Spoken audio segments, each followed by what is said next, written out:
Kuta sebagai destinasi pariwisata, keberadaannya harus dijaga dan kenyamanannya harus ditingkatkan. Seperti penataan parkir, lampu penerangan jalan, serta penjagaan trotoar. Hal tersebut diungkapkan oleh Camat Kuta Gede Raiwijaya. Bali merupakan destinasi pariwisata bagi wisatawan domestik maupun mancanegara, salah satunya adalah Kuta. Untuk menjaga kenyamanan serta meningkatkan kunjungan wisatawan, perlu dilakukan peningkatan infrastruktur.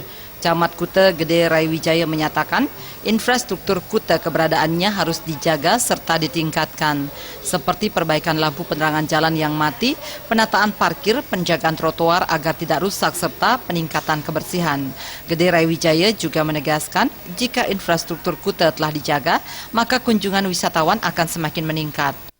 Pariwisata jelas LPG, kemudian pemasangan CCTV sudah jelas sektor pariwisata, kemudian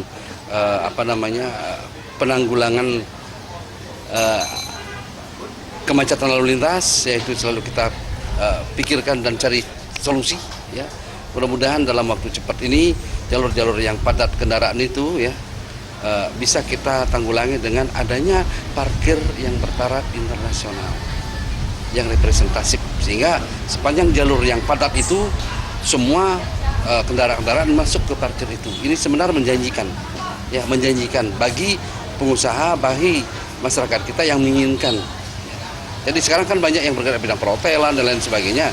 Jadi satu-satunya parkir yang bertaraf internasional sangat dibutuhkan saat ini di Kuta ini, sehingga untuk mengatasi kemacetan. Salah satu itu adalah demi menjaga kenyamanan daripada pariwisata kita.